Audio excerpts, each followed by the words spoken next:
Hello, lovely people. Can you imagine? You've gone to the doctors, they told you you have a condition.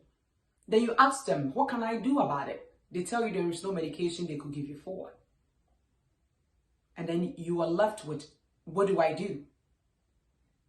This condition that I'm talking about, it affects 25% of the people around the world. And it also affects 25 to 30% of people living in Europe and United States, Canada. And when it comes to the United States alone, about 40% of people that live here have this condition. This condition was unheard of in the 1980s. It wasn't common at all. But now, it's the leading cause of liver failure in the United States and around the world. And this condition is called non-alcoholic fatty liver disease.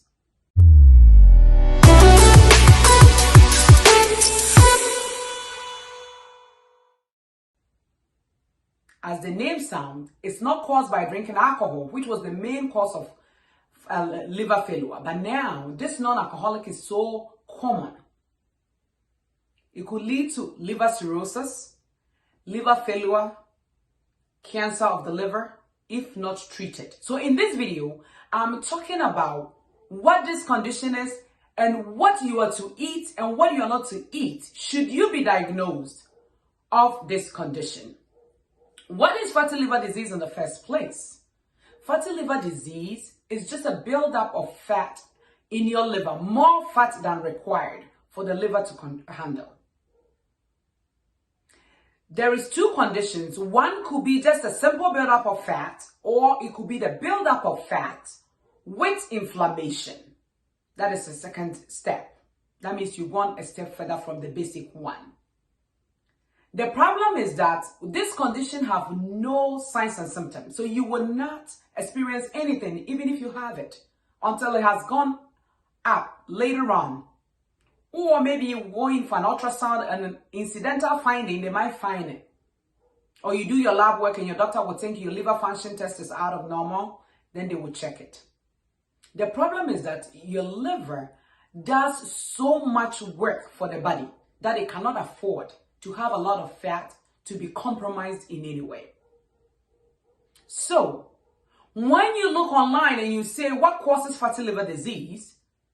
They might not tell you this A or B causes it, but they will tell you there are contributing factors like obesity, type 2 diabetes, insulin resistance, elevated triglycerides, elevated cholesterol, metabolic syndrome, which is either you have insulin resistance, high blood pressure, elevated triglycerides. If you have the three of them, or you have a big belly circumference, any three of those is considered metabolic syndrome.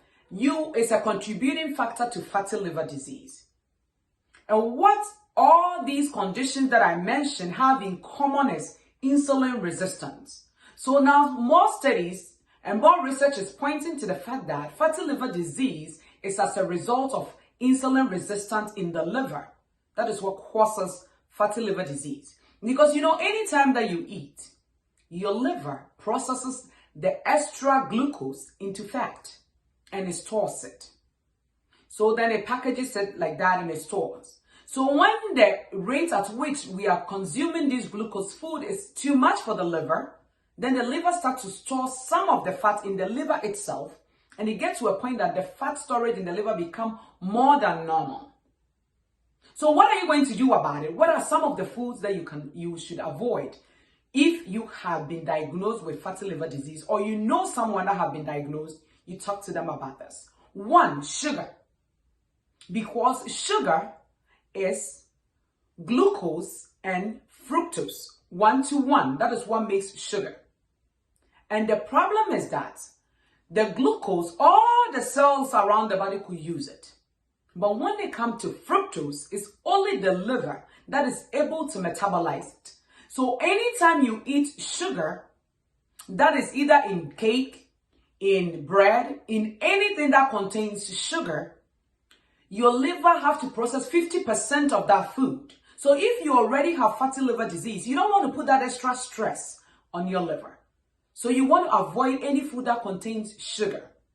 You want to avoid simple carbs like your cakes, your chips, your donuts, those kind of foods, you don't want to eat them if you've been diagnosed with fatty liver disease. Anything containing high fructose corn syrup, you don't want to drink it. Sodas is out. Even if you have been diagnosed and you are in the acute phase of fatty liver disease, you want to stay away from fruit as much as possible. Because fruit, the fructose in the fruit is fructose. And it's the liver that is going to metabolize it. So in the first phases that you've been diagnosed and you want to really get rid of this fat, stay away from fruit for a while. Also, inflammatory foods. Because when you move from fatty liver, you go to a point of inflammation in the liver. And once you have a lot of fat, your liver stands the potential to be inflamed. So foods like grains, your wheat, your corn, that causes inflammation in the liver, you want to stay away from those foods. Dairy has also been noted to cause inflammation. You want to stay away from it.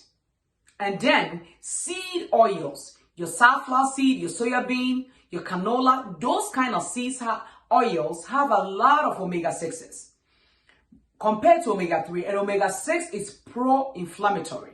So if you've been diagnosed with fatty liver disease, you want to stay away from these kind of foods. One thing that I also want to say about things to avoid is supplements. Because sometimes, when they say you have fatty liver disease, you may be tempted that you need to drink this, drink that. Remember, anything that goes into your body, your liver will have to clean it up. So you don't want to put any extra stress on it. Nature this, nature that. Apart from it being natural food and good source of protein, moderate amount, do not bring in any extra supplements because you're going to put a lot of pressure on the liver. And you don't want to do that. You want the liver to be eased out, to be able to do just those work that it's supposed to do. Then the fatty liver disease will reverse itself. Then you're saying, Salome, what do I eat? Let's look at that. 1, make sure you eat a protein. Because you're thinking, because I have fat, maybe I don't have to eat anything that contains fat. No.